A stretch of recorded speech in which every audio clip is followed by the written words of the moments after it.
बार बार जन्म मरण हो रहा है। मन की इच्छा को आपने अपनी इच्छा मान ली, नहीं, मन की इच्छा को मन की इच्छा में छोड़ो, आप दृष्टा बनो, विमुक्त हो जाओगे। मन की इच्छा को आप ये देखना है, मैंने देखा कहते हो कि नेत्रेंद्री ने देखा, आप क्या बोलोगे?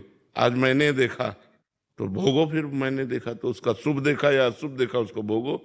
मैंने सुना, शुभ सुना या अशुभ सुना उसको भोगो। मैंने खाया, अच्छा खाया बुरा खाया उसको भोगो। मैंने भोगा तो अच्छा भोगा या बुरा भोगा उसको भोगो। भ्रम तो प्रभु मन आत्मा नहीं है ना, पर नहीं, मन नहीं। मन नहीं है ना, मन की इच्छा है प्रभु, आत्मा की तो आत्मा ने मन में अपना तदात्म कर लिया है, मन को अपना मान लिया है, मन की इच्छा को अपनी इच्छा मान लिया है। जो मन सलाह देता है वही बुद्धि निश्चय कर देती है, वही आत्मा मान लेता है। जीव एक रथी है, समझ रहे हो?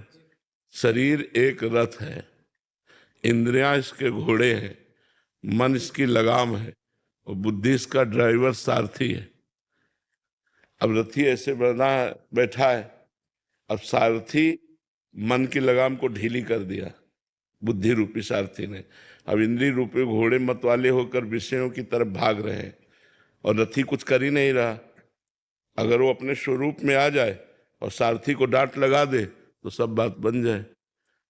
अब सारथी रथी के अनुसार नहीं चल रहा, मन के अनुसार चल रहा है, इसीलिए हमारी दुर्गति हो गई। तो विषयों का चिंतन करने वाला मन और इंद्रियां बंधन युक्त आत्मा, जबकि वो निर्विकार है, और भगवत चिंतन करने वाला मन और इंद्रियां मोक्ष को प्राप्त आत्मा। जब सैनिक हारते हैं तो हार किसकी होती है? राजा राजा की होती है ना।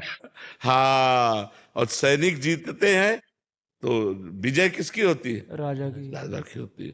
तो ये सैनिक अगर गंदे आचरण करें तो बंधन में कौन आया?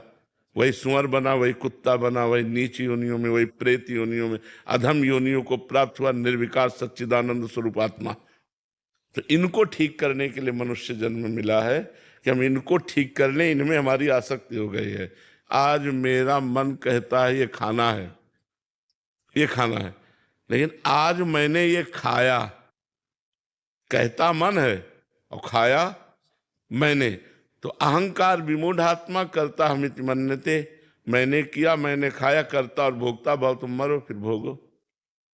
ये दुर्गति हो रही है अज्ञान के कारण। यद्यपि निर्लेप निर्विकार अचाह आप्त कामात्मा है, लेकिन वो मन में तदात्म कर लिया, मन इंद्रियों में, इंद्रियां भोगों में, दुर्गति हो गई। इसीलिए तो शास्त्र स्वाध्याय सत्संग के द्वारा हम ज्ञान अर्जन करते हैं और गलत आचरणों से अपने मन इंद्रियों को बचाते हैं और भगवान के चिंतन में लगाते हैं, हम मुक्त होते चले जाते हैं। जिन जिन विषयों का त्याग होता गया उससे मुक्त हो गए, सर्व विषय त्यागी मोक्ष को प्राप्त हो गया। क्योंकि आत्मा मोक्ष स्वरूप ही है, उसे कभी बंधन प्राप्त हुआ ही नहीं, पर उसने भ्रम से अपने को बंधन में मान लिया।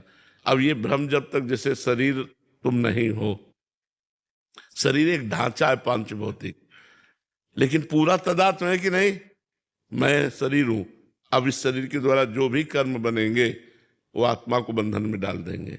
यही आत्मा नाली का कीड़ा बन जाता है जाकर, यही देवता बन जाता है, यही भगवत स्वरूप हो जाता है।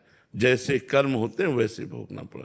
और अगर इसके कर्ता और भोक्ता भाव खत्म हो जाए तो मोक्ष को प्राप्त हो जाएगा। इसीलिए साधना की जाती है। समझ में आया आपको बात?